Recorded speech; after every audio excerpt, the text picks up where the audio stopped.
Connectez-vous, on se laisse. J'espère que vous allez bien. Voilà, j'espère que vous allez bien. Abonnez-vous, abonnez-vous, abonnez-vous.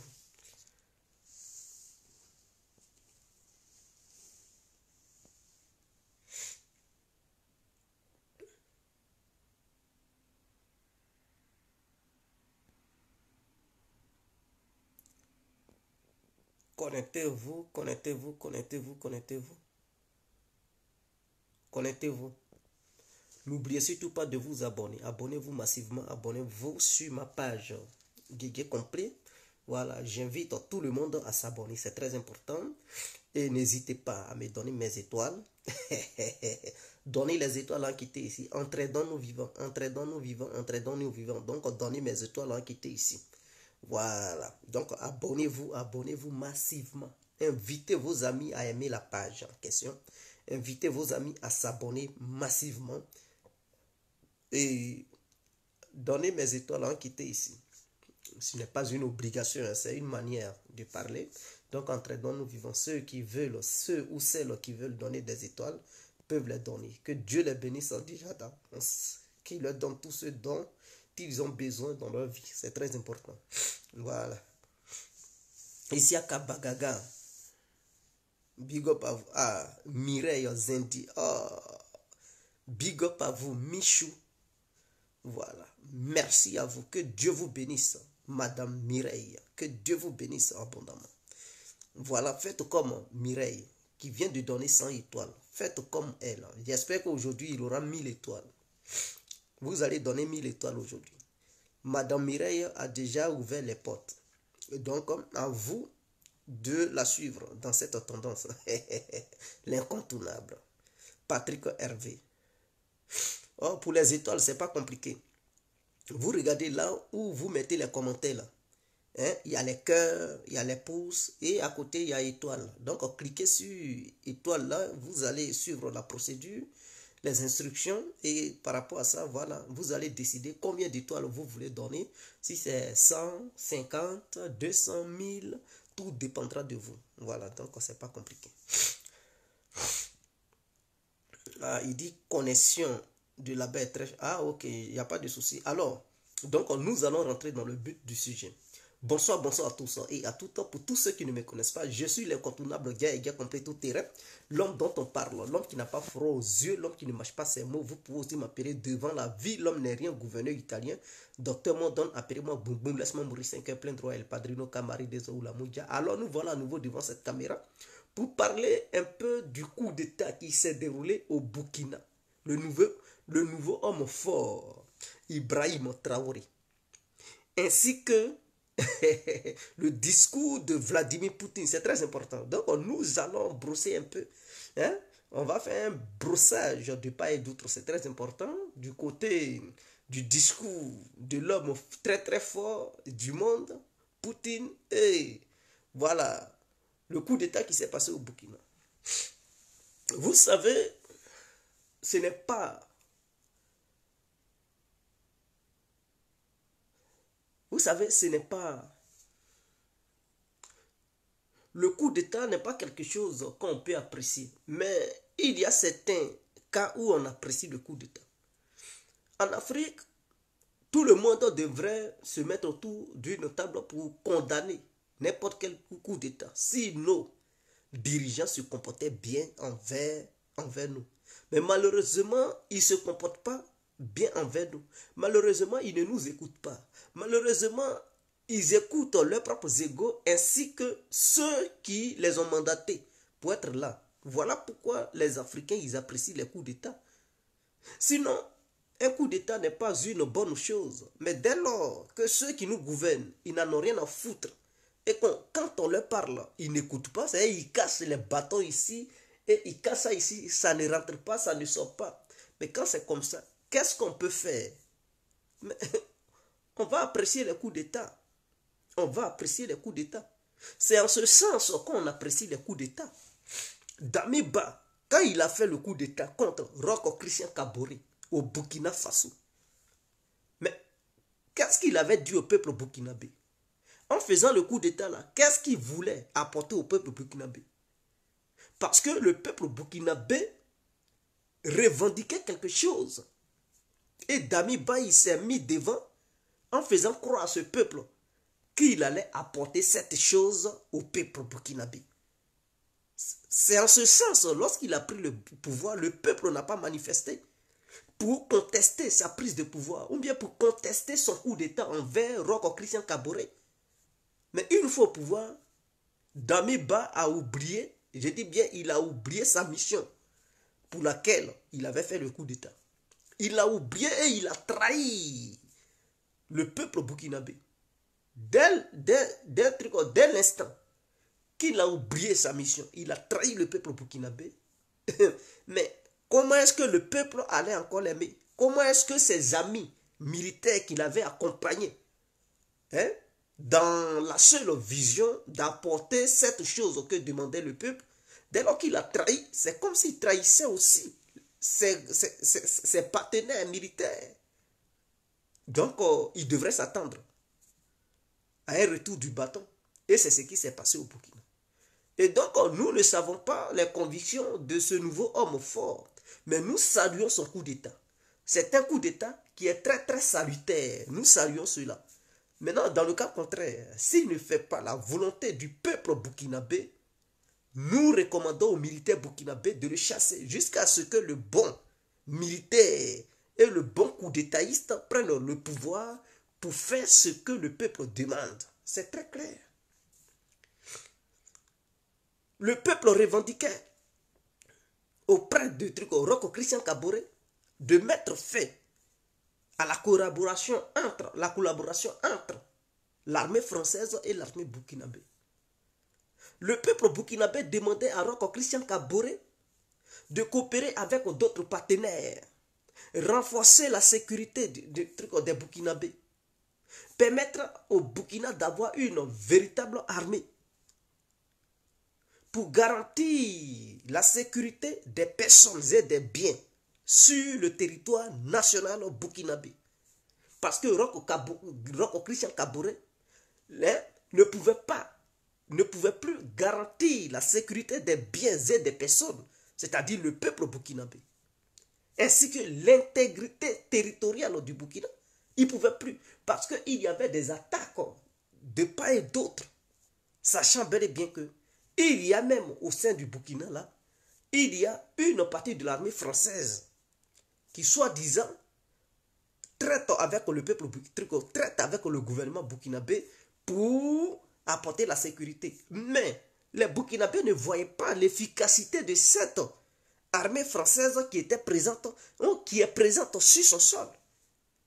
Étant là-bas, les Burkinabés mouraient comme des petites mouches à longueur de journée, parce que les bandits barbus faisaient tout ce qu'ils voulaient sur le peuple burkinabé. L'insécurité, jusqu'à présent, il n'y a que de l'insécurité au Burkina. Tout était confus et touffu au sein du Burkina. Tu ne pouvais plus voyager seul, parce que à tout moment, un petit barbu peut tomber sur toi pour t'agresser, séquestrer et même faire n'importe quoi. Les touristes, on ne pouvait plus aller au Burkina parce que c'était devenu un pays dangereux. Voyant cela, les Burkinabés ont dit, mais écoutez, Christian Kaboré, le Burkina travaille a travaillé pendant longtemps avec la France. Le Burkina est un pays qui est un partenaire de la France. Mais durant toutes ces années, qu'est-ce que la France a apporté au Burkinabé? Coopération entre Français et Burkina. Si ça a changé ou ça n'a pas changé, le peuple burkina ne gagne rien. Au contraire, le peuple burkinabé meurt. On dit, ah, mais si vous quittez la France, vous n'allez plus avoir de l'argent. Mais le Burkina est partenaire de la France, mais le peuple burkinabé n'a pas d'argent. Puisque l'argent qu'on donnait aux dirigeants burkinabés, ou bien l'argent que le Burkina produisait, n'arrivait pas dans les poches du peuple burkinabé. Donc, couper les liens avec la France, c'est comme si il n'y avait jamais eu de lien. C'est-à-dire, la présence de la France est incognito. C'est-à-dire, c'est une présence invisible, inexistante, une présence néante. Parce que leur présence est égale à leur absence. Ils disent qu'ils aident dans le Burkina, mais les Burkinabés ne voient jamais leurs aides en question. Ils ne voient pas leurs aides en question. Donc, mieux vaut couper les liens. Parce que quelqu'un qui dit, je suis là, je suis un partenaire fiable, j'aide dans votre pays, je fais tout. Mais tu aides le pays. Hein? Tout ce que tu donnes à ce pays-là, le peuple ne voit pas cette aide. Le peuple vit la misère, la galère, le désordre, le chaos total. Mais à quoi bon? Hein? À quoi bon de s'agripper à un tel partenaire? Mais il faut couper les liens. Parce que sa présence est égale à son absence. Il est néant, il est incognito. Ce n'est pas quelqu'un de truc d'important. Il faut couper les liens. Et réorienter les liens vers d'autres partenaires. Parce que l'ancien partenaire, ce n'est pas parce qu'il est ancien que tu vas t'accrocher à lui, même quand ça ne va pas. À un moment donné, quand ça ne va pas, il faut dire ça ne va pas. Il faut casser ce qui doit être cassé et construire ce qui doit être construit. C'est que Christian Roch Kaboré n'a pas fait. Damiba a fait rêver le peuple burkinabé en disant que non, il allait le faire. Oh, je vais coopérer avec la Chine, je vais coopérer avec la Russie, et un truc, les Turcs, les Iraniens, ceci, cela, avoir une armée moderne et sécuriser le pays. Mais il est venu là. Il ne faisait pas ça. Hein. Quand il est venu, il a oublié tout ce qu'il avait promis au peuple burkinabé. Il court, il s'en va en Côte d'Ivoire. Il rigole avec Alassane. Il court, il s'en va. Même quand Macron l'appelle, il prend le téléphone et il cause comme si c'était ses amis. La CEDEAO qui menace aujourd'hui la Guinée, qui menace le Mali, la CEDEAO ne l'a jamais menacé parce qu'il est devenu un toutou de la CEDEAO. Je dis bien, il est devenu un toutou de la CEDEAO. Mais un poste que les gens cherchent, c'est-à-dire devenir président pour donner la vraie indépendance à son pays. Mais c'est de ça qu'aujourd'hui, tous les jeunes, la nouvelle génération rêvent. Et toi, tu fais partie de la nouvelle génération, tu as cette opportunité, mais relève ton pays. Mais tu joues au petit con. Tu joues au petit con et tu es là. Tu deviens toutou. En Afrique, les gens pleurent parce qu'il n'y a que les vieux qui sont au pouvoir. Les vieux, ils suivent la politique coloniale.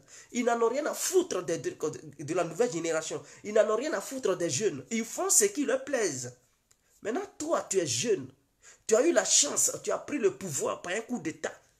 Au lieu de t'affirmer, au lieu de supporter ton peuple et mettre en confiance tous les militaires, les équiper, leur donner tous les moyens nécessaires pour qu'ils soient dans de bonnes conditions. Non, toi, tu ne le fais pas. Hein. Tu penses que c'est en t'accrochant avec cette amitié archaïque, amitié franco-burkinabé, ça allait protéger ton pouvoir. Mais Damiba, tu as menti. Damiba, je te dis, tu as menti. Ce n'est pas en t'accrochant à cette amitié archaïque, cette amitié ténébreuse, que tu allais rester au pouvoir comme Blaise Compaoré. Non, ça n'existe plus. Tu as tiré en l'air. Tu as tiré en l'air.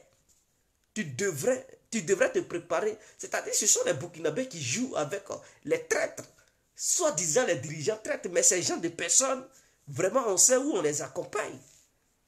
Tu promets à ton peuple et tu viens, tu trahis ton peuple. Mais on doit t'accompagner doucement là où on doit t'accompagner. En tout cas, ce n'est pas d'abord vous allez manger piment, mais la destination est claire pour ces gens d'individus. Ces incompétents, ces traîtres. En Europe, ils ne jouent pas les traîtres. Hein. Tu trahis ta nation, tu trahis ton peuple entier.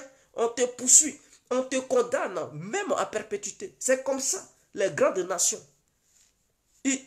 Espion, quelqu'un qui a été traître président, dès lors que tu perds ton pouvoir, on te traque. On te traque ou bien on te destitue. Dès lors qu'ils voient que tu es un traître, on te destitue. Mais en Afrique, il n'y a pas histoire de destitution. Donc, c'est coup d'État. En Europe, là, eux, là, ils disent c'est démocratie. Donc, quand ça ne va pas, ils te destituent. Vous n'avez pas vu l'Angleterre? L'ancien ministre, Boris Johnson, on dit son comportement n'était pas, ils l'ont destitué vite fait. Et c'est comme ça en Europe. En Afrique, comme il n'y a pas de destitution, c'est notre coup d'État qui remplace les destitutions. Les destitutions européennes en Afrique, là, ce sont les coups d'État qui sont nos destitutions. Il faudrait que les Européens comprennent ça comme ça. Il faudrait que les Africains comprennent ça comme ça. Donc j'espère que Ibrahim Traoré, qui est le nouveau homme fort, il va faire comme Assimi Goïta. La CEDEAO, la cherche est une bande de trucs de plaisantins. C'est-à-dire, si les pays, de la manière la Guinée s'est alignée sur le Mali, si le nouveau homme fort du Burkina, il s'aligne sur le Mali, et qu'il y a 3 États de l'Afrique de l'Ouest qui font bloc, qui font front ensemble face à la CEDEAO, vous allez les voir, les gens de la CEDEAO, ils vont revoir leur politique. Mais quand vous êtes isolés, et que vous êtes un à un, c'est là, maintenant, ils ont la force pour dire quoi que ce soit. Mais si vous faites bloc, pour leur montrer que non, vous n'allez pas céder, que vous avez vos principes, mais vous allez devenir, c'est-à-dire la voie à suivre des autres nations. Et d'autres jeunes de certains pays de la CEDEAO vont essayer de suivre vos pas. Mais c'est petit à petit. On dit le poulet boit de l'eau. C'est petit à petit aussi, l'oiseau fait son nid. C'est-à-dire, Assimi Goïta a ouvert les portes. Voilà. Monsieur Doumbia, qui suit la voie, il a pris position, il dit non, lui, il est avec Assimi Goïta. Et il fait la même politique. La preuve en est que, en Europe ici, là, en France là-bas, ils ont porté plainte contre lui. Doumbia, le président guinéen en ce moment, une plainte est contre lui en France là-bas.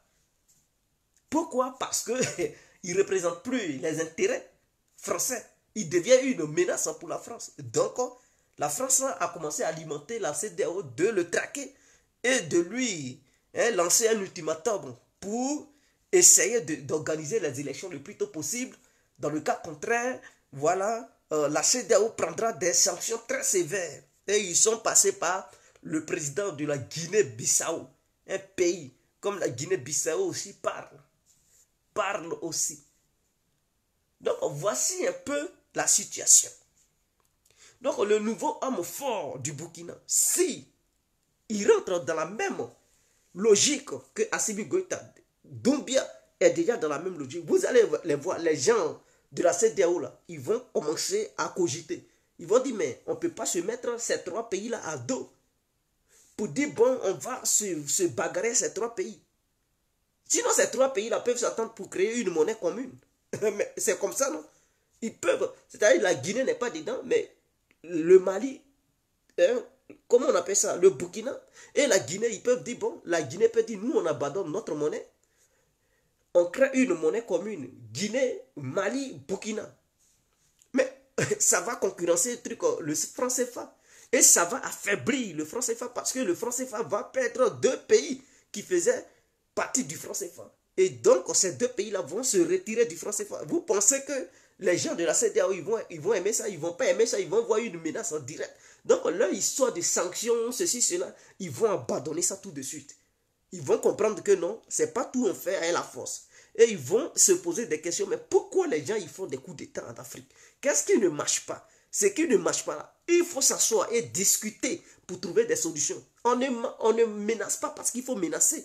Si ces dirigeants s'occupaient bien de leur peuple et qu'ils écoutaient leur peuple, mais ils n'allaient pas avoir de coup d'État. C'est-à-dire, s'il y a coup d'État, c'est la population même qui allait sortir pour envahir les rues et demander la démission totale des trucs de ces militaires. Mais s'il y a coup d'État et que la population acclame les militaires, c'est qu'il y a problème. C'est que lui, sur qui ils ont fait le coup d'État, c'est qu'il était un problème pour la population. Il faudrait que ça soit clair. Donc les dirigeants de la CEDEAO doivent se poser certaines questions. Pourquoi des gens enclament les coups d'État en Afrique? Pourquoi le peuple africain apprécie les coups d'État des militaires? Voici la véritable question. Une fois que cette question est traitée, mais vous allez voir, il n'y aura plus de coup d'État. Il n'y aura plus de coup d'État. Écoutez vos peuples. Écoutez vos concitoyens. N'écoutez pas l'étranger parce que ce n'est pas l'étranger qui nourrit votre peuple ou bien vos peuples. Ce n'est pas l'étranger qui embauche vos peuples. Il faudrait que ce soit clair. D'autres vont dire, oh, ils construisent des sociétés, ceci, cela. Donc, mais quelle société? Ces sociétés-là embauchent combien de personnes? Donc, voici un peu, moi j'apprécie le nouveau homme fort. J'espère qu'il ne va pas trahir l'esprit de Thomas Sankara et qu'il va rester sur la ligne de trucs de confisquer les comptes bancaires, c'est les biens d'Amiba. Ne le laissez pas fuir l'argent pour aller en Europe. Confisquer le nouveau homme fort, il doit bloquer tout ce qui se trouve dans les comptes bancaires qui appartiennent à Damiba. Il doit prendre ça, il doit confisquer ça. Parce que s'il le laisse, il risque de revenir encore pour faire un coup d'État. Parce que quelqu'un qui a déjà fait un coup d'État, voilà, il est capable de venir refaire encore un autre coup d'État. Il a ses pions dans l'armée. Donc confisquer ses biens. Il n'a pas le droit de profiter des biens des Burkinabés. Il a trop plaisanté. Il a laissé les Burkinabés mourir dans les mains des barbus. Donc, il ne mérite pas l'argent des Burkinabés. Il faudrait qu'on confisque son argent pour repartager ça au peuple. Il faudrait que ça soit clair. C'est comme ça qu'on va les traiter. Tu fous la merde, on t'arrête, on bloque tes biens. Travailler ou pas travailler. Si tu as volé, tu n'as pas volé, on bloque tout. Et on redonne ça à l'État qui, par la suite, va distribuer ça au peuple. Donc, c'est comme ça.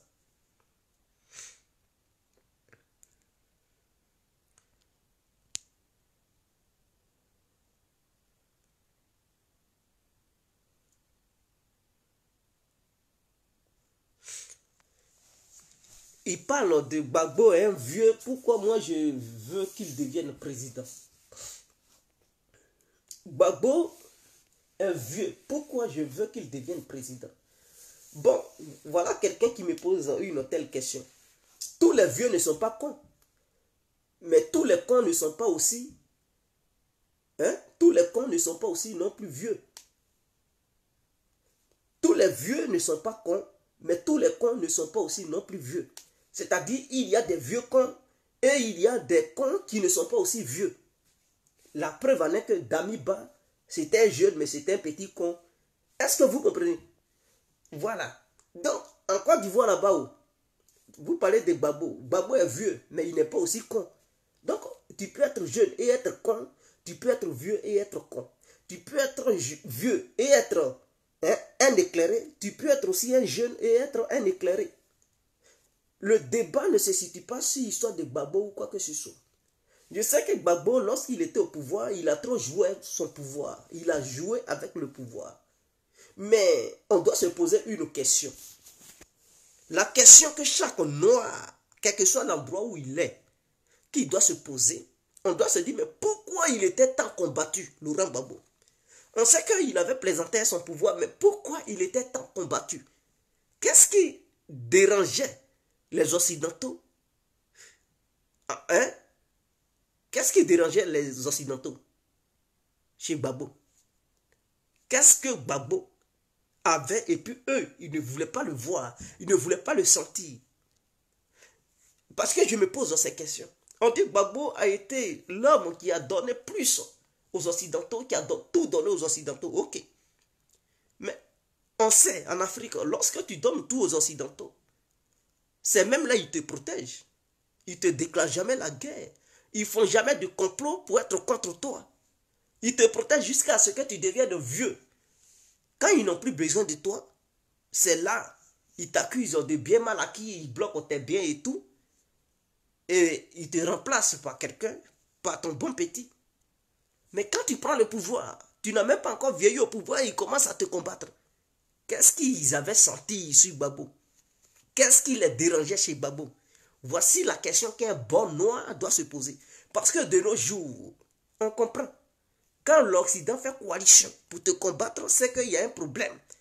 C'est que tu ne fais pas ce qu'il te demande de faire. Dès lors que tu ne fais pas ce qu'il te demande de faire, tu deviens un ennemi à abattre. La preuve en est qu'Assimi Goïta, ils sont contre lui. Mais Poutine, ils sont contre lui. Et tous ceux qui s'opposent à eux, ils sont contre eux. Mais prenez le cas de Tricot, Bachar al-Assad, prenez le cas de Tricot, Muammar Kadhafi, prenez le cas de plusieurs autres personnes. Ils étaient contre Gbagbo, pourquoi? Et donc, je peux critiquer Gbagbo sur plusieurs aspects, mais je me pose aussi la question, pourquoi ils étaient contre lui? Est-ce qu'il était réellement un panafricain? Est-ce qu'il remettait en cause les traités coloniaux entre la Côte d'Ivoire et la France? Est-ce que c'est pour ça qu'ils étaient énervés? Peut-être il leur donnait tout. Mais peut-être en même temps, il leur demandait de réviser les traités qui ne plaisaient pas à Laurent Gbagbo. Peut-être Laurent Gbagbo n'était pas aussi un béni, oui, oui, un tout. Voilà pourquoi ils étaient contre lui.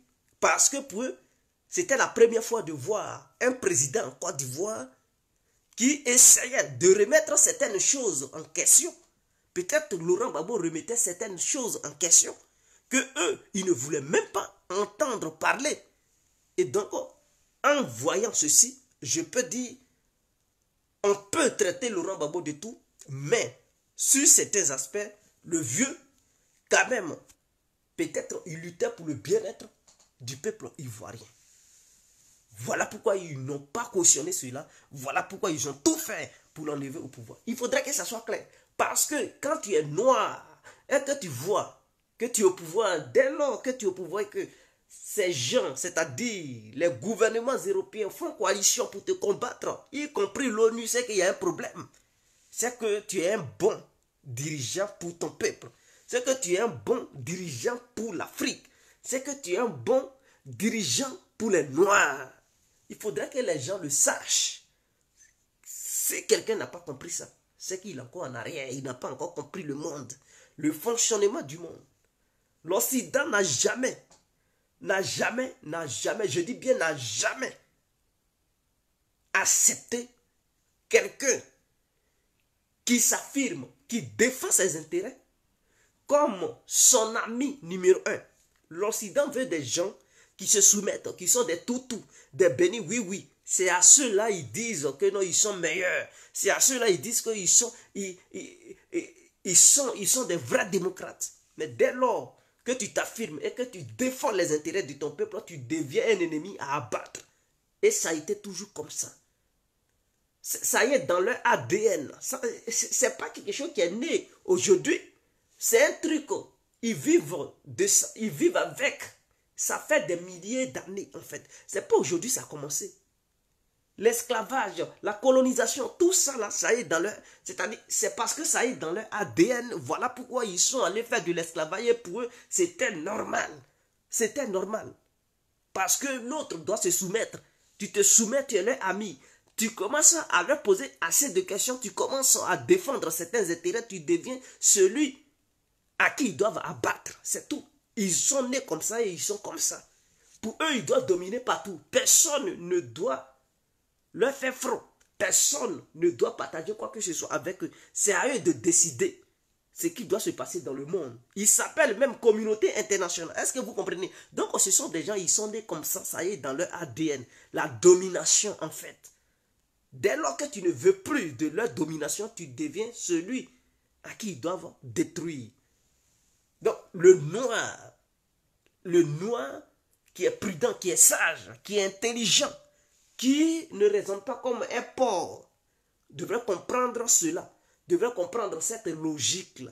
Avant de supporter un dirigeant ou un politicien en Afrique, il faut voir qui est soutenu par les Occidentaux, qui fait les affaires des Occidentaux, et tu sauras qui défendra ton pays, qui est le véritable leader pour les intérêts de ton pays. Tu le sauras. On n'a pas besoin de lancer courir pour le savoir. On n'a pas besoin de lancer courir pour le savoir. Il faudrait que ça soit clair.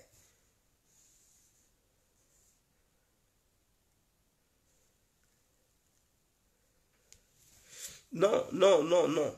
Taxicien, c'est pas en 2010 il a commencé à se jouer les trucs. C'est pas en 2010. Ce n'est pas en 2010. La rébellion a été créée parce qu'au début de sa prise de pouvoir, il a remis certaines choses en question en fait. Et aux yeux des Occidentaux, il n'était plus crédible. Il n'était plus crédible aux yeux des Occidentaux. Et c'est ainsi qu'ils ont soutenu la rébellion. Étant dans la rébellion, cherchant la paix, il a voulu essayer de jouer avec les Occidentaux en leur donnant beaucoup de choses, pensant qu'ils allaient quitter sur le chemin de la rébellion, pensant qu'ils allaient, il pensait qu'il allait réussir à les détourner de leur objectif numéro 1, c'est-à-dire le renverser. Et donc, à partir du moment où il a su que c'était les Occidentaux qui étaient derrière la rébellion, il a commencé à tout leur donner. En pensant que non, ils allaient retirer leur soutien aux rebelles. Mais c'est de mal connaître les Occidentaux. Eux, ils n'ont pas cessé. Ils ont vu qu'au début, il a remis certaines choses en question. Et pour eux, à partir du moment où il a osé remettre certaines choses en question, il n'était plus crédible aux yeux des Occidentaux. Il était devenu une menace. Et qu'à tout moment, il pouvait changer de cap.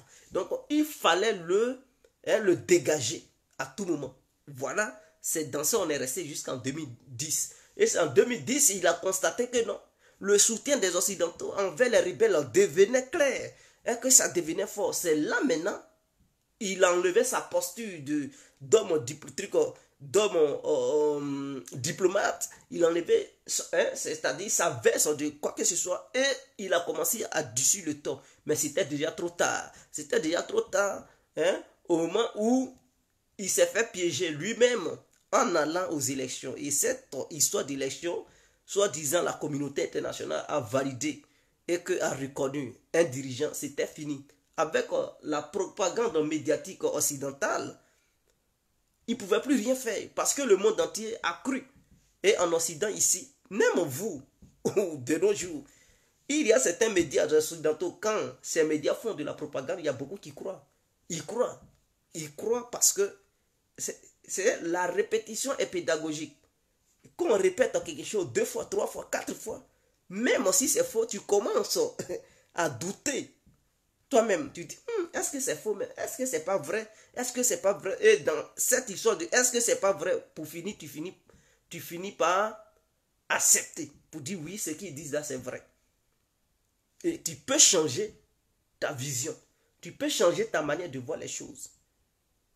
Imaginons, dans les années 2000, où il n'y avait même pas Internet, pour aller sur téléphone, Android et tout, mais qui connaissait quoi que ce soit? On regardait seulement les médias internationaux, leur propagande, ils remplissaient nos oreilles, on croyait.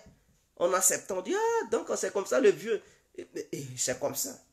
Ils peuvent monter des preuves, des mensonges, et on peut croire. Et c'est comme ça. On appelle ça de la manipulation médiatique. Et ça a été clair. Depuis longtemps. Les Occidentaux, ils sont forts dans l'histoire de propagande médiatique. Allons-y en Ukraine. Imaginons le mensonge médiatique que vous-même, vous allez comprendre. C'est-à-dire, dans la centrale nucléaire de Zaporizhzhia, ils disent que ce sont les Russes qui occupent la centrale. Mais en même temps, à travers les médias, ils disent que ce sont les Russes qui se bombardent eux-mêmes pour faire peur au monde entier. Est-ce que c'est censé? C'est-à-dire, toi, tu es dans une maison, tu occupes la maison, tu disputes la maison avec quelqu'un. Toi, tu as réussi à occuper la maison et tu te bombardes toi-même pour faire peur à celui avec qui tu disputes la maison. Est-ce que c'est logique? Mais les médias vous font croire cela. Disent que non, ce sont les Russes qui se bombardaient. Jusqu'à ce que les gens de l'AIA, je ne sais pas, les agents de trucs atomiques, ils sont allés là-bas. Devant eux, les Ukrainiens ont tiré. Et c'est à partir de là que la vérité a commencé à sortir. Ils ont dit, bon, oui, les Ukrainiens tirent, mais c'est à côté parce que les forces de l'ordre russe sont là et tout. Donc, ils tirent à côté, ils ne visent pas la centrale. Mais avant ça, ils ne disaient pas que les forces ukrainiennes tiraient là-bas. Ils disaient que non, ce sont les Russes qui se tirent sur eux-mêmes. Ces gazoducs qui ont été sabotés. On dit que ce sont les Russes qui ont saboté leur propre gazoduc, où ils ont investi des milliards de dollars. Ils disent non, c'est eux-mêmes qui ont saboté ça. Donc vous voyez la pensée unique et la propagande notoire, où ça envoie, et beaucoup croient en ces conneries-là. Beaucoup commencent à croire, ah, les Russes, ils sont mauvais, ils se sont bombardés eux-mêmes pour causer une catastrophe nucléaire, ah, gazoduc encore, ils envoient les trucs pour saboter ça. Ah, tout ça pour mettre l'Europe en genoux. Mais les Européens, ils refusent de réfléchir. Ils refusent de penser que l'Amérique peut être à la base de ça, ou bien les Anglais. Non, non, non, non. Eux, c'est la Russie parce qu'ils sont atteints d'une maladie qu'on appelle la russophobie. C'est-à-dire, ils ont la haine contre les Russes. Et donc, tout ce qui se passe, ce sont les Russes. Même les cyberattaques. Dès qu'un pays européen est attaqué, ils ne cherchent pas à savoir, c'est la Russie qui attaque. Mais Ils oublient qu'ils ont un adversaire aussi qui est Washington, qui veut mettre l'économie européenne à terre, qui les avait mis sous écoute. Toute l'Europe était sous écoute de la NSA. Ils ont oublié. Même quand ils découvrent cela, ils ne parlent jamais. Ils ne disent pas, mais pourquoi vous nous avez mis sous écoute? Non, ils ne parlent pas. Si c'est la Russie, oh, et tous ils sont agités, on dirait des abeilles qui ont vu l'eau de cacao. Et ils sont comme ça. Donc, à un moment donné, faites attention à cette histoire de propagande. Alors, donc, nous repartons à Moscou. Le discours de Vladimir Poutine, ça a été un discours clair. Il a fait l'historique des choses. Et Vladimir Poutine a fait comprendre à l'humanité tout entière que l'Occident, quand on parle de l'Occident, on parle de toute l'Europe, on parle des États-Unis, du Canada, de l'Australie, du Nouvelle-Zélande. Parce que le Canada est gouverné par le roi anglais. Est-ce que vous le savez? Donc c'était la reine Elisabeth qui dirigeait le Canada. Elle était la reine du Canada. Voilà pourquoi au Canada on parle de premier ministre. Parce que là-bas, leur président c'est la reine en question. Est-ce que vous comprenez? Donc que ce soit Australie, Canada, tout ça là. Voilà, ça rentre dans l'Europe. Est-ce que vous comprenez? Donc quand on dit Union Européenne, là, on écarte l'Angleterre, on écarte les Américains, on écarte l'Australie, Nouvelle-Zélande, on écarte tout cela. Et on parle des pays européens. Mais quand on parle de l'Europe, ça fait partie de tous ces pays-là. Alors, il a parlé, il a dit certaines choses. Que ce sont des gens qui sont des menteurs.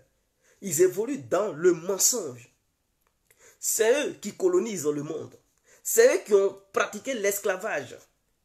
C'est eux qui ont pratiqué la traite négrière. Ils ont pratiqué beaucoup de choses. C'est eux qui œuvrent politiquement parlant pour faire soumettre certains peuples à suivre leurs principes de démocratie. Mais eux-mêmes, ils ne suivent pas la démocratie. Ils ne sont pas des démocrates. Ils ne sont pas des démocrates. Et Poutine, dans son discours, c'est pour ouvrir les esprits à l'humanité, en fait. Pour ceux qui doutent, qui pensent que la Russie, le combat que la Russie mène, c'est un combat de colonisation, c'est un combat de trucs, et qu'ils ne font pas confiance aux Russes, ceci, cela. Et qu'il faut combattre Poutine. L'Ukraine, c'est un pays indépendant, ceci, cela. Mais vous ne connaissez pas l'histoire de l'Ukraine. L'Ukraine a existé à partir de quand? Mais c'est Joseph Staline qui a fabriqué l'Ukraine. Vous le savez? L'Ukraine qui est grande. Cette Ukraine qui est grande, plus que la France là. C'est Joseph Staline. Staline que les gens, ils disaient que non, il est comme l'Allemand, le Führer allemand. Et qu'il a tué des gens et tout ça. C'est Staline, Joseph Staline qui a fabriqué l'Ukraine. Qui a créé l'Ukraine que vous voyez là. Mais les gens oublient ça. L'Ukraine n'était pas grand comme ça. Il existait seulement Kiev. C'est-à-dire la ville de Kiev. C'est ça qui était l'Ukraine auparavant. C'est ça qui était l'Ukraine auparavant. Et ça faisait partie de la République socialiste d'avant. C'est-à-dire de l'URSS. Ça faisait partie de l'URSS. Donc Joseph Staline lui-même, il est quoi? Il est georgien. Staline, ce n'était pas un russe d'origine, c'était un georgien. Est-ce que vous le savez? Joseph Staline, il était georgien. Et il dirigeait l'Union soviétique. Il a agrandi l'Ukraine. Il a pris une partie de la Lituanie. Il a pris une partie de la Hongrie. Il a pris une partie de la Pologne. Il a pris une grande partie de la Russie. Est-ce que vous le savez? Et il a racolé ces parties-là pour créer l'Ukraine. Voilà pourquoi au sein de l'Ukraine, là, les populations ne s'attendent pas. Il y a des Ukrainiens hongrois ukrainiens, c'est-à-dire les gens qui sont d'origine hongroise. Et il y a des gens qui sont d'origine lituanienne. Il y a des gens qui sont d'origine polonaise. Il y a des gens qui sont d'origine russe. Et donc c'est un pays qui a plusieurs ethnies. Mais la Crimée, là, qui avait conquéri la Crimée? C'était Catherine II, l'impératrice Catherine II. Celle qui avait conquis la Crimée face à l'Empire ottoman, c'est-à-dire les Turcs. La Turquie était encore un empire qu'on appelait Empire ottoman. C'est eux qui dirigeaient la Crimée. Et la population criméenne s'appelait les Tatars de Crimée. Ce sont des musulmans qui avaient été colonisés par les Turcs, l'Empire ottoman. Donc l'impératrice Catherine II qui voulait la mer chaude, qui voulait avoir des bases navales pour pouvoir avoir accès à la mer chaude, parce que vous savez, la Russie, au nord de la Russie, il n'y a que la mer qui est toujours congelée. Et donc pour naviguer dans ces mers-là, il faut des brises-glaces. Mais la Russie avait besoin d'une mer chaude. Donc quand on dit mer chaude, c'est une mer qui ne se congèle pas. Même s'il fait froid, ça ne se congèle jamais. Et que les navires peuvent naviguer tranquillement. Et donc cette Russie qui avait besoin d'une mer chaude a lancé des hostilités face à l'Empire ottoman. Mais avant l'Empire ottoman, c'était la Grèce qui gérait cette partie qu'on appelle un truc Mélitopole, les trucs comme ça. C'était la Grèce qui gérait ça. Et l'Empire ottoman a arraché ça aux Grecs. C'est pas aujourd'hui, la Turquie et les Grecs, ils ne s'attendent pas. Hein. Il y a longtemps, ils ne s'attendent pas. Il y a longtemps, les Turcs et les Grecs ne s'attendent pas. Parce que c'était une question de civilisation auparavant. Les Turcs qui étaient dominés par l'islam et les Grecs qui, eux, ils étaient dominés par le christianisme. Donc, il y a longtemps, ils ne s'attendaient pas. Donc, quand l'impératrice Catherine II, c'était une femme qui dirigeait le pays, et ce pays-là, il y avait la Biélorussie, la truc, comment on appelle ça, la Biélorussie, l'Ukraine. L'Ukraine n'était pas encore grand de la manière, vous la voyez aujourd'hui là. C'était Kiev seulement. Est-ce que vous comprenez? Donc il y avait la Biélorussie, il y avait truc, il y avait la Lituanie, il y avait tous ces pays-là, l'Estonie et tout, ça faisait partie d'un seul pays, l'Union soviétique. Mais auparavant, on n'appelait pas ça encore l'Union soviétique, on appelait ça la République socialiste. La République socialiste et tout. Donc Catherine II a lancé les opérations contre les Ottomans. Il y a eu une guerre violente entre la Turquie et la Russie. Et c'est ainsi que les Turcs ont perdu la Crimée, ont perdu tout ce que vous voyez là. Hein? Mariupol, où il y a eu affrontement, tout ça là. Ils ont perdu jusqu'à Odessa. Les Turcs ont perdu. Et la Russie voulait conquérir. Il y avait une très grande église en Turquie là-bas qu'on appelait, comment là? Il y avait une grande église orthodoxe en Turquie. Les Russes voulaient prendre cette partie pour dégager jusqu'à vers la Syrie, pour avoir accès à la mer chaude. Et donc les Turcs, voyant qu'ils perdaient la guerre, ils ont proposé des négociations et ils ont dit, bon, ils soulèvent le drapeau blanc, ils ne voulaient plus continuer la guerre. Et c'est ainsi qu'ils ont signé un accord qu'il n'allait plus avoir de guerre entre eux. Et donc les navires qui allaient rentrer dans la mer Noire devaient être sous le contrôle des Turcs. Et les Russes ont le droit de passer sur ce chemin-là, sur ce passage-là. Mais les navires étrangers qui veulent rentrer dans la mer Noire n'ont pas le droit de durer là-bas. Ont le droit de faire une semaine de trucs et se retourner. Et tout. Et que les pays riverains, c'est à eux de contrôler cette mer Noire. Et donc, suite à ça, Staline, quand il a pris le pouvoir, il dirigeait l'Union soviétique, il a pris cette partie que Catherine II avait conquis pour donner ça à l'Ukraine, pour agrandir l'Ukraine avec d'autres parties, des trucs des différents autres pays. Hongrie, Lituanie, Pologne, tout ça là, il a pris ça pour donner ça à l'Ukraine, pour agrandir l'Ukraine. Parce que pour lui, l'Ukraine et la Russie faisaient partie d'un seul pays. Voilà comment il avait fait. Et quand l'Union soviétique s'est écroulée, les Staline, eux, ils sont morts il y a longtemps. Il y a eu d'autres dirigeants. Quand l'Union soviétique s'est écroulée, mais ils ont mis la Crimée. La Russie n'a pas repris la Crimée en fait. La Russie n'a pas repris Odessa, la Russie n'a pas repris Mariupol, la Russie n'a pas repris Lugansk, Donetsk et tout ça là. C'est resté au sein de l'Ukraine. Parce que pour eux, l'Ukraine est un pays frère qui n'allait jamais trahir les Russes.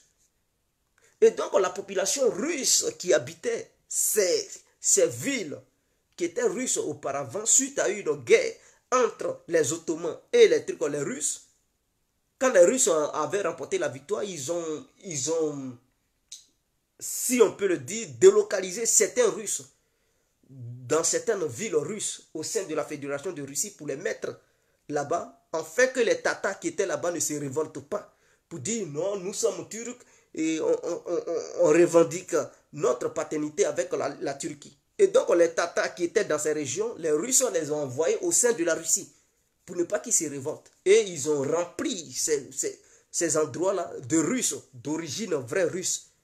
Et donc quand l'Union soviétique est tombée, ces Russes-là, ils se sont retrouvés du côté ukrainien. Donc ils ont toujours gardé leur langue, ils ont gardé leur culture russe, leurs aïeux sont russes et tout. Et d'un seul coup, l'Ukraine devient un pays hostile envers la Russie. L'Ukraine ne veut plus sentir la Russie. L'Ukraine est manipulée par les Occidentaux qui utilisent l'Ukraine comme une arme envers la Russie. Mais à un moment donné, les Russes voient une menace envers l'Ukraine qui se dit, mais ce pays qui est un pays frère, hier, se comporte comme ça. Ça a commencé dans les années 2003. Et ça a poursuivi sa progression jusqu'en 2014 où ils ont fait le coup d'État contre le dirigeant qui était là-bas, qu'on disait pro-russe, mais il n'était pas trop pro-russe que ça. Voilà, il maniait les deux, c'est-à-dire il faisait des affaires avec les Occidentaux, il faisait des affaires avec les Russes. Donc il était au milieu. C'était quelqu'un qui s'attendait les Russes et en même temps l'Occident, mais l'Occident ne voulait pas ça. Voulait quelqu'un qui allait être contre la Russie et uniquement pour l'Occident en question. Et quand ils l'ont chassé, ils ont mis quelqu'un qui était un anti-russe et un pro-occidental. Et donc Poutine voyant ce coup d'État, parce que le coup d'État a été alimenté par les Américains, qui eux-mêmes, Victor Nuland, qui venaient à Kiev, qui partageaient des vivres et encourageaient les manifestants, a fait tomber le gouvernement qui était là. Mais on appelle ça quoi? Mais c'est une ingérence. Et on appelait ça un truc révolution orange. Et c'est ainsi ils ont fait chuter le gouvernement qui était là, qui jonglait entre l'Occident et la Russie. Et ils ont mis maintenant un dirigeant pro-occidental uniquement qui ne voulait plus sentir la Russie. Donc la Russie a vu la menace directe, qui a dit, bon, nous ne voulons pas voir l'OTAN à notre porte, parce que c'était ça l'objectif américain. Parce que les Russes avaient des écoutes téléphoniques. Ils ont intercepté certaines écoutes entre les Américains et les nouveaux dirigeants. C'est ainsi que la Russie a décidé de prendre la Crimée totalement parce que se trouvait une grande base navale, la seule grande base navale qui fait face à la mer chaude se trouvait à Sébastopol. Sébastopol, ça se trouve à la Crimée. Donc c'est ainsi que la Russie a pris le contrôle de ça pour dire non, même si vous allez prendre l'Ukraine, mais cette base militaire-là, on ne peut pas laisser ça dans vos mains, puisque la Crimée appartenait à la Russie. Et donc, nous reprenons la Crimée. C'est ainsi que la Russie a décidé de reprendre la Crimée. Et donc, les Occidentaux ont dit non, c'est inadmissible, on sanctionne. Ils n'ont pas cautionné ça parce qu'ils voyaient déjà une base navale de l'OTAN pour empêcher la Russie d'avoir une flotte, c'est tout. Asphyxier la Russie économiquement parce que contrôler là, ils allaient contrôler la mer Noire où la Russie fait passer ses vivres. Puisque vers la mer, comment on appelle ça, la mer qui quitte vers Saint-Pétersbourg, qui va vers la Suède et tout ça, la mer Baltique. Ils peuvent relier les pays membres de l'OTAN et ils peuvent directement contrôler cette mer pour dire, bon, la Russie n'a plus de... Non, ils voulaient contrôler la mer Noire pour empêcher la Russie d'avoir une vraie flotte. Voilà d'où est venue ces sanctions. Et suite à ça, ils ont décidé de former l'armée ukrainienne Et ils ont fait comprendre aux Ukrainiens que non, tôt ou tard, vous allez reprendre la Crimée. Et donc, ils formaient l'armée ukrainienne. Ce n'était pas pour les beaux yeux de Kiev. C'était pour déclencher une guerre face à la Russie dans le seul but de reprendre la Crimée. Et donc, suite à ce coup d'État, les gens des trucs du Donbass n'ont pas accepté. D'autres ont dit non, eux, ils ne reconnaissent pas le gouvernement pro-occidental qui est là. Donc, eux, ils ne veulent pas rentrer dans l'Union européenne, ils ne veulent pas rentrer dans l'OTAN. Ils se sont révoltés. Et il y a eu la guerre civile. Il y a eu la guerre civile. Et donc, Poutine a dit, bon, Lugansk et Donetsk, les gens qui sont là-bas, c'est des Russes. Et donc, il ne peut pas les laisser se faire massacrer par Kiev, soutenu par l'Occident. Parce que ce n'est pas maintenant l'Occident soutient un truc au Kiev. Il y a longtemps. Ils ont participé au coup d'État et tout. C'est eux-mêmes qui ont apporté les moyens financiers, la technique qu'ils allaient utiliser pour faire le coup d'État. Et puis, ils ont réussi le coup d'État. Donc, Poutine a protégé ces gens-là. Mais les Ukrainiens les ont bombardés de 2014 jusqu'en 2022. Il y a eu 14 000 morts dans le Donbass. Est-ce que vous avez appris auprès des médias qui crient là, parler de ça, des gens qui mouraient au Donbass? Non. Personne ne dénonçait ça. Il y avait des civils qui étaient tués à longueur de journée. Personne ne parlait de ça. Et donc, en décembre 2021, pour tous ceux qui ont suivi ça, vous dites Poutine, c'est quelqu'un qui invente en guerre. Non, il n'est pas vent en guerre. Poutine, en décembre 2021, il a œuvré réellement pour avoir des documents signés avec l'Europe pour une garantie de paix concernant le continent européen. Poutine voulait des garanties parce qu'il avait des informations comme quoi l'Ukraine allait attaquer le Donbass.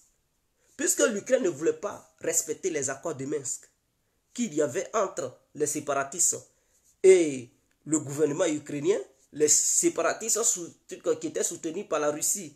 Donc la Russie avait pour objectif de forcer les gens du Donbass à respecter les accords de Minsk. La France et l'Allemagne avaient pour mission de mettre la pression sur le gouvernement de Kiev à respecter, pour pouvoir respecter les accords de Minsk. Mais la France et l'Allemagne n'ont jamais joué leur rôle. Ils ont toujours joué un double jeu.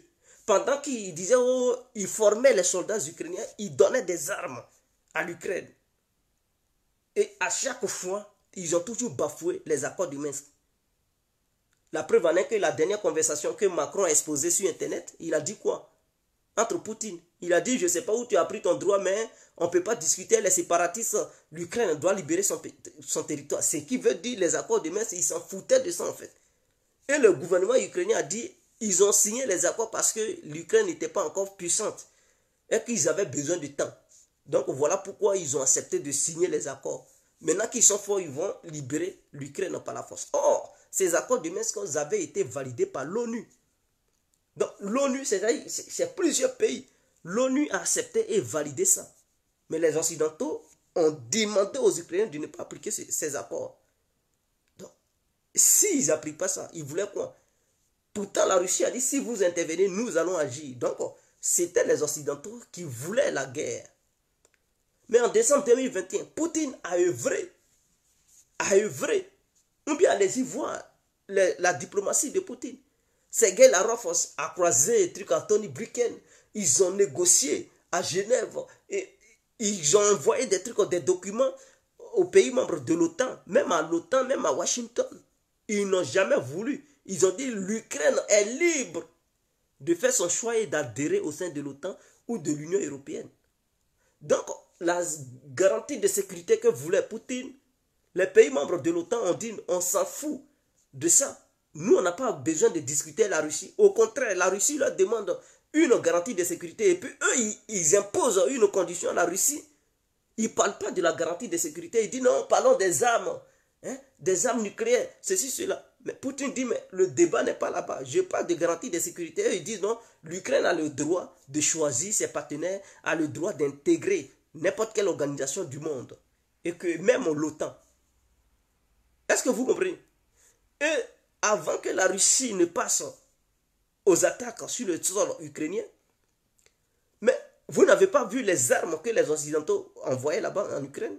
Il n'y avait pas un jour qui passait sans qu'il y ait des cargos militaires occidentaux. Ils ont fait une coalition large. Ils ont envoyé des milliers d'armes, des milliards d'armes en Ukraine. Ils cherchaient quoi? Si c'était des gens qui voulaient réellement la paix, ils n'allaient pas envoyer des armes. Au contraire, ils allaient envoyer des diplomates en Russie, à Moscou, pour dire, bon, parlons de trucs de négociations, parlons de paix. Il ne faut pas passer à l'acte. On doit régler cette histoire, hein, diplomatiquement parlant. Mais non. Quand Macron il partait là-bas, il ne parlait pas, il disait rien, il proposait rien de bon. Il faisait ça pour que l'armée ukrainienne gagne du temps, pour attaquer en février, parce que c'était programmé que l'armée ukrainienne attaque vers début mars par là. Et comme Poutine a toujours dit, que quand il sait que le combat est inévitable, il faut frapper le premier. C'est clair. Et c'est ce qu'il a fait. Parce qu'il avait des informations comme quoi l'OTAN soutenait l'Ukraine à attaquer le Donbass. Et donc Poutine agit le premier. Et on dit maintenant, c'est lui qui invente en guerre, c'est lui maintenant. C'est l'Occident qui n'a jamais voulu négocier avec la Russie. C'est l'Occident qui... Parce qu'ils minimisaient la Russie. Ils ont dit, si vous passez à là, on va détruire votre économie. Et donc pour eux, ils avaient déjà le projet de détruire l'économie russe et de disloquer l'État russe. C'est ce qu'ils pensaient. Mais malheureusement pour eux, ça n'a pas marché. Donc le discours de Poutine, au lieu de faire respecter les accords de Minsk, mais la Russie n'allait pas prendre 4 régions, des grandes régions comme ça. La Russie n'allait pas prendre position de ça. Et donc, Zelensky n'a qu'à aller se plaindre chez les Occidentaux. C'est eux qui l'ont poussé, non? Parce que c'était Lugansk et Donetsk seulement qui étaient concernés. Et les parties où les pro-russes contrôlaient, c'était minuscule. C'était 30%. Donetsk était contrôlé 30%. Lugansk était contrôlé je ne sais pas, à 18%. C'était même pas libéré totalement. Kherson n'était même pas contrôlé. Zaporizhzhia n'était même pas contrôlé. Est-ce que vous comprenez? Au lieu de négocier, ils ont dit non, non, non, nous on va libérer, on s'en fout d'accord de Minsk. Ok. Vous n'avez pas voulu négocier, voilà. Vous avez négocié, mais vous avez bafoué les accords. Au lieu de petits territoires, voilà, vous perdez au moins 20% de votre territoire. La Russie a annoncé ça. Les Occidentaux, on ne va jamais reconnaître ça. Mais malgré qu'ils disent qu'ils ne vont jamais reconnaître ça, ils convoquent les ambassadeurs des Russes, de la Russie dans chaque pays européen. Dans chaque pays européen, ils ont convoqué les ambassadeurs russes pour protester contre l'annexion. Et donc, si vous dites vous ne reconnaissez pas et que vous allez libérer ces territoires par la force, mais pourquoi vous protestez? Pourquoi vous convoquez une réunion au Conseil de sécurité pour condamner l'annexion illégale? Donc, diplomatiquement parlant, c'est que vous acceptez la réalité, que ces territoires ont été annexés définitivement. Et Poutine a dit il n'y a plus un truc de non-retour. Il n'y a plus question de négocier sur ces 4 régions. Où ils peuvent négocier là, c'est de parler de la paix de façon globale. Et que la Russie fera tout pour défendre ces régions. Car dorénavant, ces régions font partie de la Russie. Sont partie intégrante du territoire russe. Et c'est clair. Donc les Occidentaux vont crier sur tous les toits, mais Poutine est c'est-à-dire, il est très fort en politique en fait. Parce que les Occidentaux n'avaient pas vu le coup venir. Eux, ils pensaient que ça allait se passer plus tard. Voilà pourquoi ils ont dit qu'il faut lancer cette contre-offensive pour libérer ces territoires avant que le référendum n'ait lieu. Donc leurs services de renseignement ne leur ont pas dit que des référendums se préparent. Et Poutine les a surpris. Brusquement, il dit non, il y aura des référendums. Donc leur objectif c'était de libérer vite avant qu'il y ait des référendums. Mais il y a eu des référendums avant que leur libération ne voit le jour. Est-ce que vous comprenez? Donc ces territoires sont aux yeux des trucs de la Russie parce que les réservistes russes, il y a une loi en Russie qui dit qu'ils n'ont pas le droit de sortir du pays. pour faire la guerre en dehors de la Russie. Mais ils peuvent faire la guerre si la Russie est attaquée. Est-ce que vous comprenez la logique? C'est-à-dire l'armée nationale qui a cette compétence d'aller faire la guerre en dehors de la Russie. Mais les réservistes peuvent uniquement défendre la Russie si seulement si la Russie est attaquée. Ok. Sachant bel et bien que la Russie a au moins 25 millions d'individus, de réservistes, capables de prendre les armes pour défendre la mère patrie. Donc Poutine, en annexant ces 4 régions, à travers le processus démocratique, il faudrait que ça soit clair. Parce que les lois de l'ONU disent que chaque peuple peut déterminer son avenir. Donc l'autodétermination. Et c'est ce qui a été appliqué. Ils ont voulu intégrer la Russie et donc ils font partie de la Russie. Donc aux yeux de la Russie et aux yeux des lois russes, ces territoires font partie de la Russie. Que la communauté internationale accepte ou pas, ils n'en ont rien à foutre. Est-ce que la loi territoriale américaine, est-ce que le monde entier accepte ça pour dire non, nous sommes d'accord avec votre histoire de loi territoriale? C'est pas ça qu'ils utilisent pour punir le monde entier à travers des sanctions ou quoi que ce soit. Mais oui, c'est eux qui ont voté ça. C'est pas le monde entier qui a voté. Le monde entier n'a pas approuvé, mais ils prennent cette loi-là pour fatiguer le monde. Et donc, aux yeux des Russes, ces territoires font partie de la Russie. Et donc, devant le peuple russe, si ces territoires sont attaqués, c'est que la Russie a été attaquée. Si ces territoires, c'est-à-dire, imaginons qu'un assaut militaire soit lancé sur ces territoires, c'est comme si les pays membres de l'OTAN, avec Kiev en association, attaquaient directement la Russie. Donc, les Occidentaux, ils ne sont pas cons. Ils disent, on va aider Kiev, oui, vous allez aider Kiev, mais vous n'allez pas aider Kiev à reprendre ces territoires. Ils parlent, mais ils savent, ils sont conscients, parce que devant les caméras, il y a un langage qu'il faut tenir pour se jouer fort. Mais en dehors des caméras, il y a certaines choses qui se passent, la diplomatie. Vous allez voir, ils vont dire à Zelensky, ah, il faut faire très attention, parce que ces territoires sont annexés. Nous ne voulons pas une guerre qui va dégénérer. Une guerre globale qui va provoquer des millions de morts.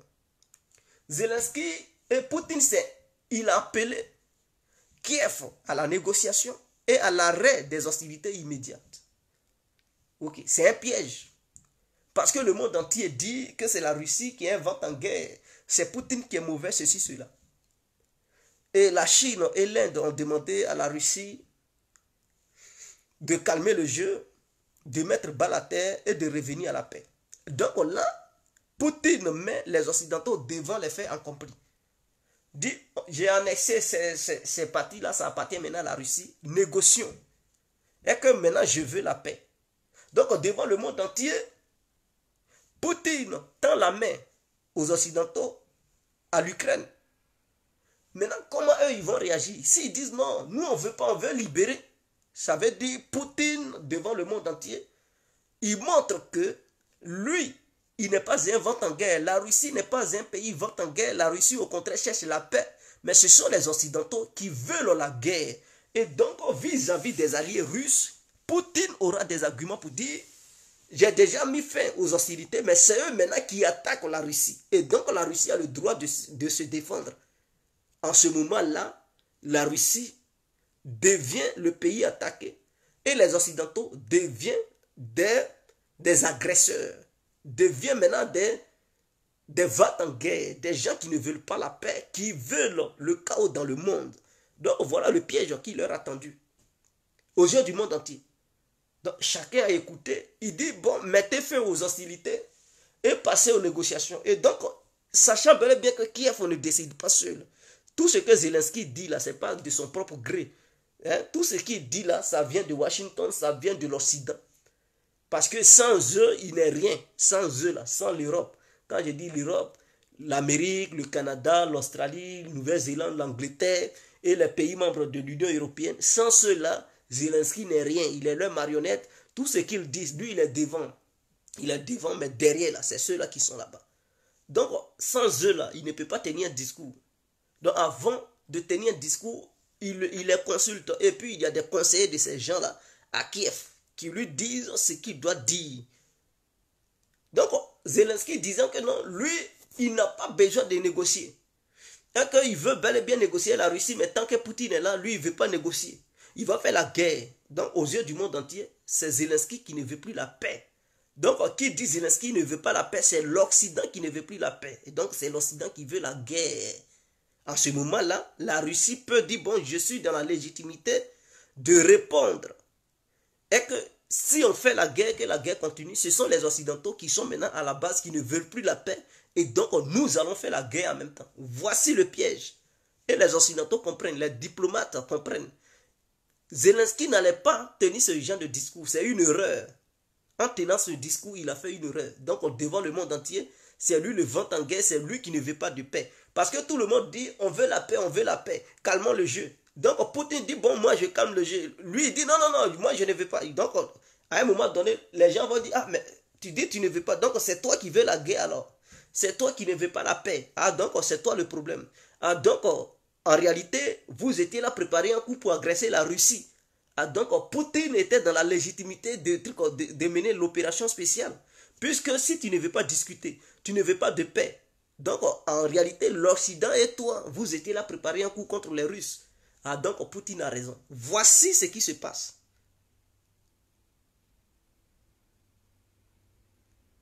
Voici ce qui se passe en fait. Donc, l'Occident est face au mur. L'Occident sera dans l'obligation de condamner. On n'est pas d'accord, mais ils vont dire à Kiev, il faut arrêter. Parce que en voulant attaquer ces territoires, on va aller encore plus loin dans l'escalade et on ne veut pas que les choses dégénèrent. Parce qu'arrivé à un certain moment, la confiance, on peut encore faire plus, on peut encore faire plus. Et on se contrôle plus, on ne contrôle plus la situation, ça peut dégénérer pour arriver à un niveau incontrôlé. Donc c'est très dangereux. Donc voici un peu.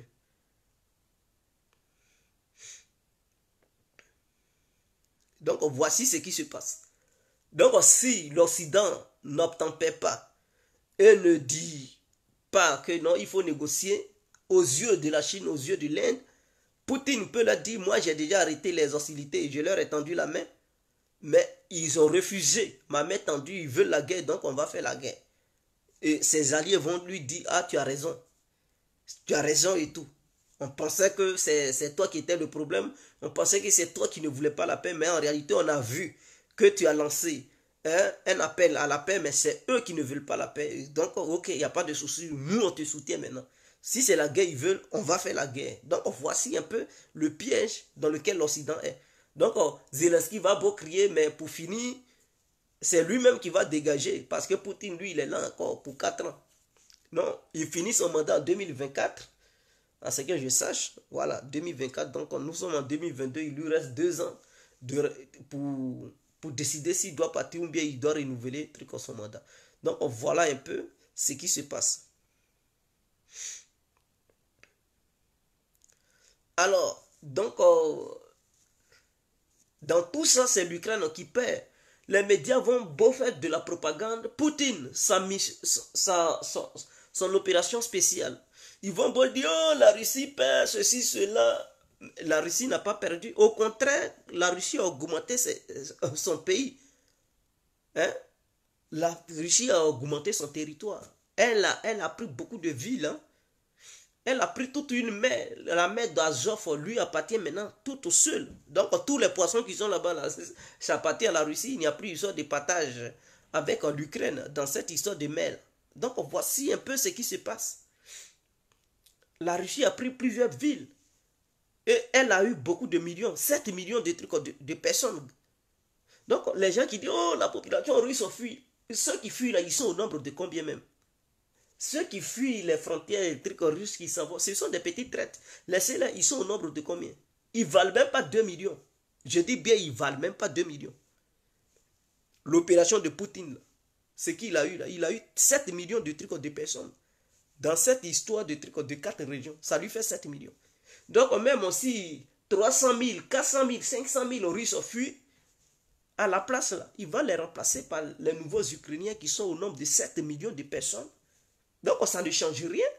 Au contraire, s'ils fuient, ils n'ont qu'à bien fuir. Il va prendre leur argent pour partager ça aux nouveaux Ukrainiens qui manquent de moyens, qui ont besoin d'aide. Il va leur donner ça. Leur emploi qu'ils quittent là, il va dire aux Ukrainiens, aux nouveaux Ukrainiens, allez-y travailler. Ils vont avoir du boulot. Donc, laissez-les. Ils n'ont qu'à partir. Tout ce qu'ils laissent derrière eux, travail et tout. Donc, il y aura des travailleurs. Les nouveaux Ukrainiens, ils vont aller gagner du boulot, ils vont aller travailler. C'est clair.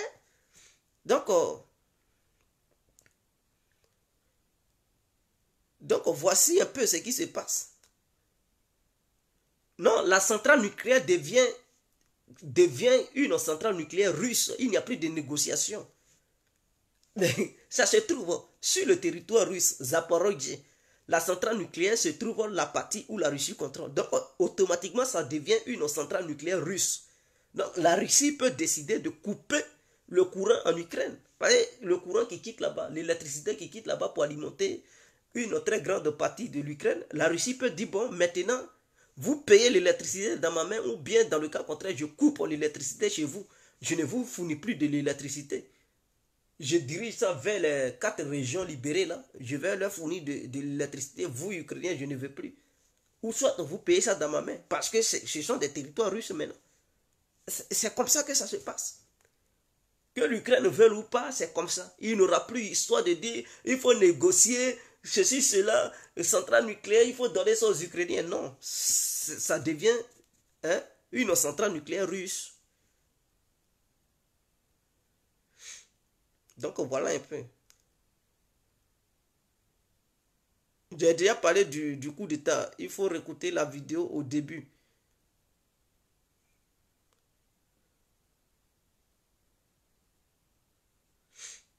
Donc voilà un peu ce qui se passe.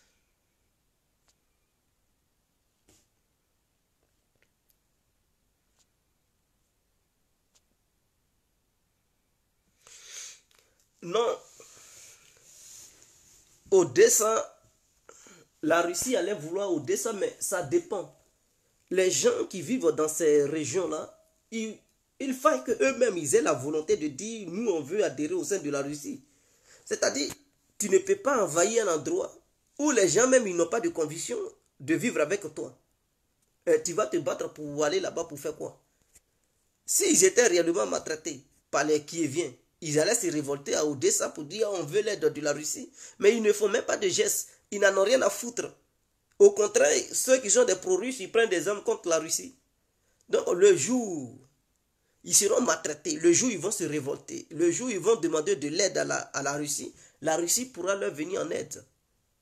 Maintenant, si Kiev joue au con, et que Kiev ne veut pas accepter la main tendue de Poutine, il sera dans l'obligation de lancer une vaste attaque contre-offensive pour libérer d'autres villes. Et donc, au lieu de perdre 4 régions, si Kiev ne fait pas attention, elle risque de perdre. Il risque de perdre beaucoup d'autres régions encore. Donc, l'intelligence dit d'accepter les faits accomplis. Ils vont dire, nous, on n'est pas d'accord, on est contre. Oui, vous êtes contre. Acceptez la réalité. C'est une réalité. Vous avez perdu 4 régions. Le fait de vouloir reprendre ces régions, vous allez encore perdre d'autres régions.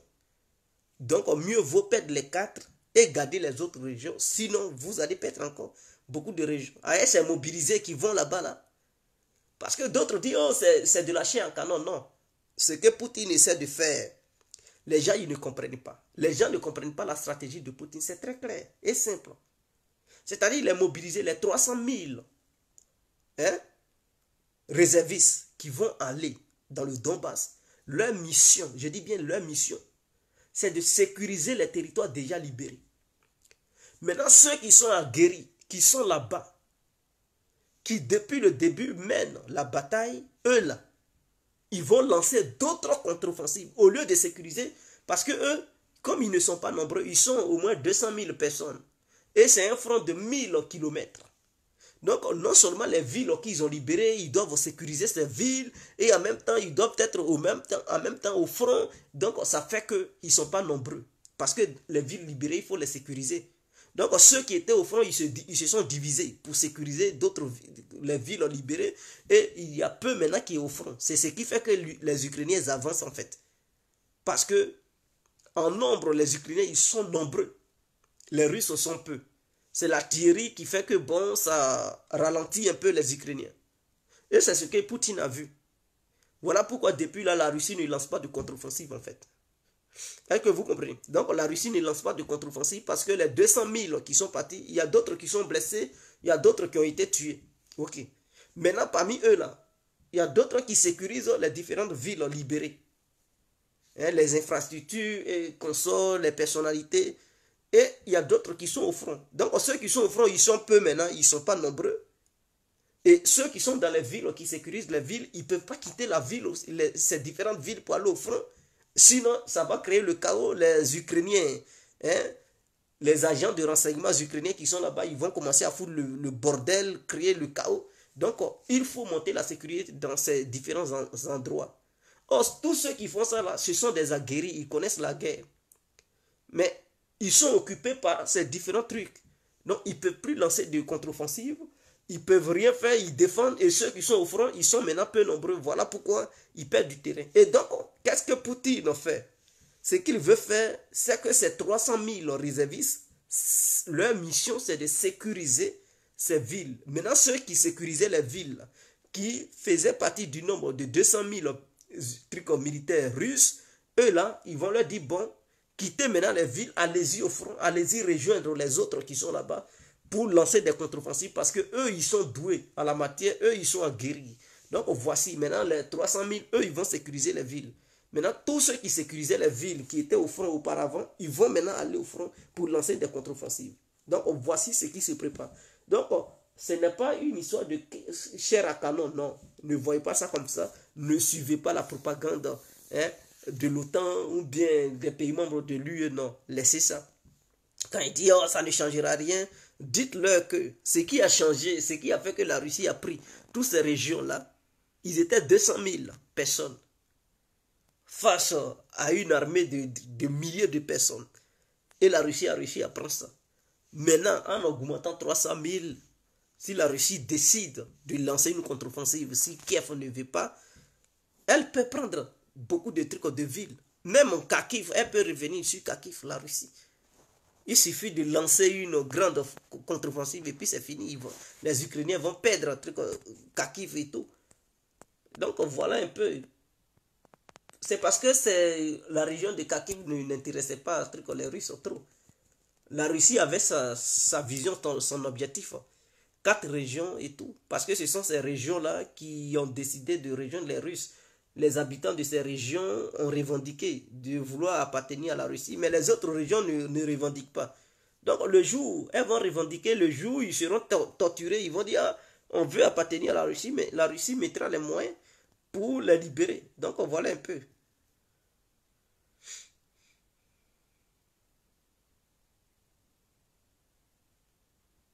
Donc voilà un peu.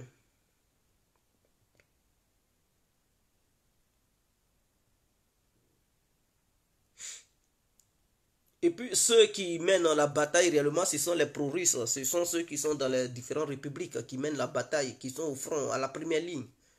Donc voilà un peu. On est ensemble et je vous souhaite une très bonne nuit. Aujourd'hui, j'ai été très satisfait. Vous m'avez donné beaucoup d'étoiles, même si on n'est plus en direct. D'autres peuvent continuer à donner des étoiles. Merci pour toutes les personnes qui ont donné des étoiles. Toutes les personnes qui ont participé à ce direct, je vous remercie. Que Dieu vous bénisse. On est ensemble, c'était l'incontournable guerre qui a compris. Ciao. Vive le monde libre. Vive la véritable démocratie. Vive le monde multipolaire et non unipolaire. Ciao, on est ensemble.